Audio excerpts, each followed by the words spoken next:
Channel. तो आज revision करेंगे हेरिडिटी एंड इवोल्यूशन की, one shot revision video. Fastly एक बार हम इसको पूरा रिवीजन करेंगे, ठीक है। तो हेरिडिटी एंड इवोल्यूशन जो चैप्टर है उसमें इवोल्यूशन वाला पार्ट तो पूरा कट चुका है, तो इसको हम नहीं पढ़ेंगे अभी, ठीक है। यहाँ से देखते हैं। फर्स्ट ऑफ ऑल हेरिडिटी आपको पता होना चाहिए, क्योंकि इसी जो चैप्टर है यही चैप्टर पूरा, तो यही नहीं पता होगा तो फिर काय की बात। तो हेरिडिटी क्या है? The transmission of traits from parents to their offspring और प्रोजेनी। ऑफस्प्रिंग को प्रोजेनी भी कहते हैं, यानी कि न्यू इंडिविजुअल्स या जिन्हें हम बच्चे कहते हैं, मतलब transmission of traits from one parents, यानी कि ट्रेट्स ट्रांसफर होते हैं वन जनरेशन से नेक्स्ट जनरेशन में, उसे ही हम हेरिडिटी कहेंगे, और इसको हम इनहेरिटेंस भी कहते हैं। यहाँ पे लिखा है इनहेरिटेड ट्रेट क्या होते हैं। इनहेरिट का मतलब तुम्हें सुन के लग ही रहा होगा कि इनहेरिट यानी कि जो हम लेते हैं, कैरेक्टरिस्टिक अपने पेरेंट्स से हम लेते हैं, तो उसे ही हम इनहेरिटेड ट्रेट कहते हैं। Definition that characteristics that are inherited from the parents are termed as inherited traits. जो भी कैरेक्टरिस्टिक्स ट्रेट्स हम लेते हैं अपने पेरेंट्स से, उन्हें ही हम इनहेरिटेड ट्रेट्स कहते हैं। जैसे कि आई कलर, हम अपने पेरेंट्स से तो आई कलर लेते हैं, एंड स्किन कलर, ठीक है। इनहेरिटेड समझ में आ गया, हेरिडिटी समझ में आ गया। उसके बाद ग्रीगर जॉन मेंडल की बारी आई। उन्होंने फादर ऑफ जेनेटिक्स किया।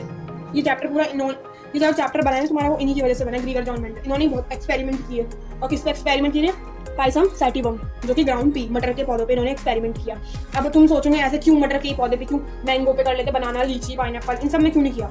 तो यहाँ पे इसका ये दे रखा है, क्यों? क्योंकि इजी टू ग्रो, बहुत जल्दी ग्रो हो जाते हैं प्लांट। तुम ऐसे इन्हें डालोगे कुछ दिनों बाद ही ग्रो हो जाएंगे, यानी कि बहुत इजीली ग्रो हो जाते हैं, और शॉर्ट लाइफ स्पैन, मतलब बहुत कम इनकी जीवन प्रणाली होती है। जैसे कि अगर ये इंसानों पे एक्सपेरिमेंट करते हैं तो इंसान तो 60-70 साल जीते हैं, तो बहुत उनको एक्सपेरिमेंट करने में देर हो जाती है। तो इसलिए शॉर्ट लाइफ स्पैन की वजह से ये पॉसिबल हो पाया है कि वो स्टडी कर पा रहे हैं मैनी जनरेशन की, तब ये पॉसिबल हो पाया है ना। अगर देखो आम का पौधा लेते, पेड़ लेते, तो वो तो इतने साल लगाता ग्रोने में, तो क्या हम वेरियस जनरेशन की स्टडी कर पाते? नहीं कर पाते, ऑब्वियस सी बात है। तो इसीलिए उन्होंने यही प्लांट चुना, क्योंकि इसकी लाइफ स्पैन बहुत कम है। इट हैज 7 कॉन्ट्रास्टिंग कैरेक्टर्स, और ये one of the most important reason ये भी है कि इसके 7 कॉन्ट्रास्टिंग कैरेक्टर्स। एक तो हाइट, कलर, स्पीड, वो सीड कलर, रिंकल्ड, राउंड, ये सारे इसके कैरेक्टर्स हैं। तो उसके बाद डोमिनेंट और रिसेसिव ट्रेट। डोमिनेंट ट्रेट क्या है? The characters which express itself in a generation. किसी भी जनरेशन में एक ऐसा कैरेक्टर जो अपने आप को डोमिनेट कर सके, अपने आप को एक्सप्रेस कर सके, एक्सप्रेस यानी कि दिखा सके बढ़ा चढ़ाकर, मतलब समझ रहे हो ना? हाँ, तो उसे हम डोमिनेंट ट्रेट कहते हैं। और रिसेसिव ट्रेट क्या हुआ? The character which does not express itself, जो खुद से एक्सप्रेस नहीं हो सकता, मतलब खुद से बाहर नहीं आ सकता, तो उसे हम क्या कहेंगे? मतलब वो एक्सप्रेस नहीं कर पाता, बट वो होता जरूर है उस जनरेशन में। तो जैसे कि एग्जांपल में यहाँ देखो टीटी, तो इस टीटी में जो स्मॉल टी है, यानी कि डॉफ है, डॉफ प्लांट, वो भी है, बट ये एक्सप्रेस नहीं कर पाया। तो जो इसमें कैपिटल टी है वो क्या हमारा डोमिनेंट, और स्मॉल टी रेसेसिव, ठीक है। हमेशा याद रखना, कैपिटल जो लेटर होगा वो डोमिनेंट होगा, और जो स्मॉल होगा वो रिसेसिव होगा। तो सम इंपॉर्टेंट टर्म्स देखते हैं अब हम। फर्स्ट है हमारे जीन। जीन क्या है? Unit of heredity which transfer characters from parents to their offsprings.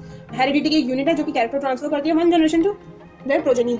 उसके बाद हमारा अलील आता है। अलील क्या है? Different form of given gene, जो जीन दे रखा है हमें उसकी फॉर्म्स होती है अलील। जैसे कि टी, कैपिटल टी है, अलील इज रिस्पॉन्सिबल फॉर टॉलनेस, जो कैपिटल टी अलील है वो रिस्पॉन्सिबल है टॉलनेस के लिए, small T Aleel is responsible for डॉफनेस। फिर उसके बाद फिनोटाइप और जीनोटाइप का कॉन्सेप्ट आता है। फिनोटाइप क्या है? It refers to the observable physical appearance of given organism, मतलब ये ऑब्जर्वेबल जिसे हम देख सकते हैं फिजिकल अपीयरेंस को ही हम फिनोटाइप कहते हैं। जैसे कि यहाँ पे टॉल प्लांट, राउंड सीड्स, इन सबको हम देख के बता सकते हैं। अब इसमें मैंने ये लिखा टी, तुम बता सकते हो देखकर कि ये कैसा प्लांट होगा? टॉल। तो जो टॉल है वो उसका फिनोटाइपिक है, मतलब फिजिकल अपीयरेंस कह सकते हैं हम। और फिर जीनोटाइप में क्या? It reflect genetic code responsible for the given phenotype. तो इसमें जेनेटिक कोड रिस्पॉन्सिबल होता है, जैसे कि ये टी, तो जो अलग अलग तुम्हें टी दिख रहा है ना, वो जीन्स है, जीनोटाइप। फिर होमोजाइगस और हेटेरोजाइगस आता है। A condition in which both genes are of same type are present, जब जीन्स जो है वो सेम टाइप के हों। जैसे कि एग्जांपल टी, दोनों कैपिटल टी है, डॉफ टी, स्मॉल टी जो कि डॉफ है, तो ये क्या है? सेम टाइप के जीन्स है, तो उसे हम होमोजाइगस कहते हैं, जिसमें सेम हो। ये देख लो, ठीक है। और अगर तुम्हें इसकी पीडीएफ चाहिए तो वो डिस्क्रिप्शन में मिल जाएगी, अच्छे से वहां से जाकर डाउनलोड करके पढ़ लेना। इजी नोट्स हैं, एग्जाम से पहले रिवीजन के लिए काफी है, बहुत अच्छे नोट्स हैं रिवीजन के लिए। हेटेरोजाइगस क्या है? A condition in which both genes are of different type. इसमें ये कंडीशन अप्लाई होती है कि जो दोनों जीन्स हैं वो डिफरेंट हो, जैसे स्मॉल टी, कैपिटल टी दोनों डिफरेंट है, और इसमें कैपिटल वाई, स्मॉल वाई दोनों डिफरेंट है, ठीक है। तो यहाँ तक था। उसके बाद तुम्हारा आ जाता है क्रॉस, मोनोहाइब्रिड क्रॉस, उसके बाद डाइहाइब्रिड क्रॉस, फिर सेक्स डिटरमिनेशन है। बस एक दो टॉपिक बचे, और ये बहुत ही इजी निहायती टॉपिक है ये। Study of one pair of contrasting characters is called monohybrid, जिसमें हम एक कैरेक्टर्स की बात करते हैं। किसकी बात करते हैं? एक पेयर ऑफ कॉन्ट्रास्टिंग। जैसे कि हाइट को लेकर जो इन्होंने ये किया है ना, टी, वो किसको लेकर किया है? हाइट को लेकर, ठीक है। किसने किया है? ग्रीगर मैंडल ने, ठीक है। तो इन्होंने क्या किया? पहले 2 टी लिए, यानी कि 2 प्योर टॉल प्लांट्स लिए और 2 प्योर डॉग प्लांट लिए, फिर इनकी क्रॉसिंग करवा दी। इनकी क्रॉसिंग मैंने बड़े अच्छे से बनाई है। मतलब ये जो पहले टी है वो इस टी से मीट करेगा, तो यहाँ पे कैपिटल टी स्मॉल टी बनेगा, फिर ये जो टी है स्मॉल टी से मीट करेगा तो कैपिटल टी, फिर ये टी इससे, फिर ये टी इससे। तो यहाँ पे जो मिलेगा हमें F1 जनरेशन में सारे हमें क्या मिलेंगे? टॉल प्लांट्स मिलेंगे F1 जनरेशन में सारे, ठीक है, यहाँ पे लिखा भी है मैंने, F1 में सारे टॉल्स मिलेंगे हमें। देन उसके बाद जो हमें ये आए हैं उनको हमें सेल्फ पॉलिनेट करवाना है, F1 जो प्रोजेनी है उसको हम सेल्फ पॉलिनेट करवाएंगे। तो TT इंटू TT, इसमें कितने पॉसिबल आउटकम्स हैं, मैं प्रोबेबिलिटी में चली गई क्योंकि ये मुझे चैप्टर, ये टॉपिक मुझे प्रोबेबिलिटी की तरह लगता है थोड़ा थोड़ा। तो इसमें इसको इससे मल्टीप्लाई करेंगे तो T को T से मल्टीप्लाई करेंगे तो TT टॉल, तो क्या प्रोबेबिलिटी है, ये TT एक प्रोबेबिलिटी। फिर T को इस T से मल्टीप्लाई करेंगे स्मॉल t से, फिर TT आ गई, तब ये टॉल हुआ। और फिर जो ये T है इसको भी इससे किया तो T आया, फिर जो TT है उसको इन दोनों को मल्टीप्लाई किया तो TT आया। तो टॉल टॉल टॉल एक ही ड्रॉप आया है ना। तो यहाँ से हम कंक्लूड कर सकते हैं कि F2 जनरेशन में सारे टॉल प्लांट्स नहीं होंगे, कुछ टॉल होंगे, कुछ डॉफ होंगे। तो इसका जो फिनोटाइपिक रेशियो वो भी देखें। तो इस एक्सपेरिमेंट से हमें क्या पता चला कि कंक्लूजन यही है कि फिनोटाइपिक रेशियो क्या है 3:1, क्योंकि 3 हमने टॉल देखा और 1 हमने शॉर्ट देखा, ठीक है।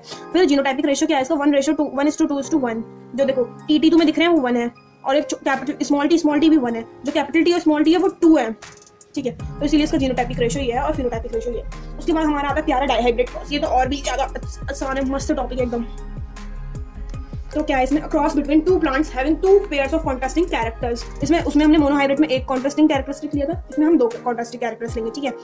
जैसे कि मैंने नहीं मतलब वीगर मेंडल है, उन्होंने लिए शेप लिया, मतलब शेप कैसी, राउंड और रिंकल्ड शेप, जो कि ये कैपिटल R और स्मॉल r से डिनोट कर रहे हैं, ठीक है। और colour capital Y small y। अब ये तुम यहाँ पे ग्रीन देखो, तुम्हें इतना तो समझ में आ ही गया होगा कि हमने इसमें किया क्या है ना। यहाँ तक तो डाइहाइब्रिड क्रॉस में पता ही है। हमने यहाँ पे F1 जनरेशन में हमारा क्या आया था, राउंड एंड येलो सीड्स आए थे हमारे सारे, ठीक है। फिर मैंने क्या कहा था कि उसको हम सेल्फ पॉलिनेट करवाएंगे। तो सेल्फ पॉलिनेट करवाओगे तुम ऐसे क्रॉस बनाओगे तो वो बहुत घिसपिच हो जाएगी। उससे बढ़िया तुम्हें एक ट्रिक लगाओ 13, अरे पेंसिल से नहीं दिखेगा, पेंसिल लिखते हैं। तो वो कौन सी ट्रिक है हमारी 13 है ना, 13, 23, 14 and 24। This was a trick for self pollination, trick है, ठीक है। इसकी मदद से हम सेल्फ पॉलिनेट करवाएंगे। तो यहाँ देखो 1 की मल्टीप्लाई हमने 3 से करी है, 1 की 3 से करी, तो फर्स्ट में क्या आएंगे हमारे RY। यहाँ पे एक पहले मैं बॉक्स बना दी, ठीक है। तो देखो टेबल तो बन चुकी है, और यहाँ पे क्या करे थे हमने 1 की 3 से मल्टीप्लाई करो, तो जो यहाँ पे R है उसको हमें मल्टीप्लाई करना है 3 से, तो यहाँ पे आ जाएगा हमारा RY, ठीक है। फिर 2 की 3 से करो, 2 में क्या हमारा स्मॉल r और 3 में क्या है y। तो पहले हम बड़ा Y लिखेंगे कैपिटल Y और स्मॉल r, एंड देन फिर 1 4, तो 1 ये है R और 4 क्या है y, तो हम यहाँ पे ऐसे लिख देंगे, और देन 2 और 4, 2 क्या है स्मॉल r स्मॉल y। सो इस तरीके से अब जो हमने यहाँ पे लिखे है ना वो यहाँ पे लिख दो RY YR RY और RY। अब इसके बाद तो बच्चों को खेल है, इसके बाद तो तुम आसानी से कर सकते हो। तो कैसे, यहाँ तक तो हमने बना लिया। अब इजीली है, इस R को इस R से मल्टीप्लाई करो तो क्या आएगा RR, फिर इस Y को इस Y से मल्टीप्लाई करो, मतलब इस फर्स्ट वाले को हमें फर्स्ट वाले से मल्टीप्लाई करवाना होता है, देन जो ये सेकंड वाला है उसको सेकंड वाले से मल्टीप्लाई। तो इस तरीके से इससे करो, जो कैपिटल Y है उसको कैपिटल R से करो तो YR हो जाएगा, और स्मॉल r को स्मॉल y से करो, स्मॉल y को कैपिटल y से करोगे तो यहाँ पे YR हो जाएगा, ठीक है, YR स्मॉल।